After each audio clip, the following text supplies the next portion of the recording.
Kas ir tā lieta, kuru mēs varētu pārņemt no Kubas, no kubiešiem un ieviest šeit pat Latvijā? Un ko mēs tā kā latvieši viņiem varētu dot pretī?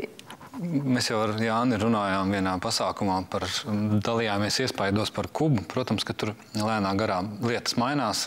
Jāskrien uz turieni, cik vien ātri ir iespējams. Bet tad, kad es tur biju, viens mans novērojums bija, kad Latvijas vīrietis esot tur uz vietas nedēļas laikā, diezgan radikāli mainījās.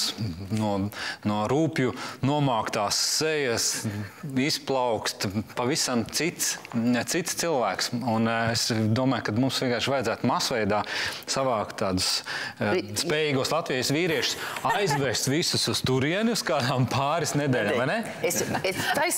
Man tāds prieks, ka jūs to teicāt, jo tā uzskrit. Jauni vīrieši, veci vīrieši, visi ir tik jauki pret sievietēm. Tur ir tāds galantums. Viņi tev attais durvis. Tas, kas ir pazudis šeit, padomu laikā, viņi novērtē sievieti. Viņiem saka, tu esi skaista. Un es jau esmu gados, bet ja man pasaka viens cilvēks, tu esi skaista, es jūtos labi. Un sievietes, man tur bija stāstis, Jānim stāstīja, kad mēs jau pirmās kaut kādas, pirmā vai otrā diena Havanā un elpo to Havanas gaisu un ej no rīta pēc savām brokastu bulciņām cauri tādām parciņām un pretī tev nāk un saprot, ka, Naomi Campbell redzi nāk un viņa skatās tev acīs un tā taciņa ir šaura un es esmu padomju vīrietis.